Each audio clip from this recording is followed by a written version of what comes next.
আমার নতুন আরও একটি মিনি ব্লগে তোমাদের অনেক অনেক স্বাগত। আজকে রেডি হয়ে চলে গেছিলাম কিন্তু দাদু বাড়িতে। আর এই যে দেখো আমরা সবাই মিলে দাদু বাড়িতে পৌঁছে গেছি। আর গিয়েই দেখো আমার ভাইয়ের কাণ্ড। এখানে গাছে যেই দেখেছে আম পেকেছে, ব্যাস জামা কাপড় চেঞ্জ না করেই আম পাড়তে লেগে পড়েছে। এখানে গাছে আরও কয়েকটা আম ছিল, আর এদিকে কিন্তু গাছ ভরে পেয়ারা হয়েছে। আর পেয়ারাগুলো কিন্তু খেতেও খুব ভালো, যদিও এখনও সবটা বড় হয়ে ওঠেনি। কিছু কিছু পেয়ারা বড় হয়েছে, সেগুলো পাড়া হয়েছিল। আর চারিদিকে দেখো কত গাছ, পুরো জঙ্গল হয়ে গেছে।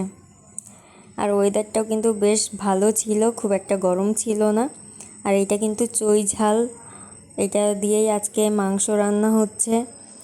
এখানে আমার জন্য চিকেন হয়েছিল আর বাকিদের জন্য মাটন হয়েছিল।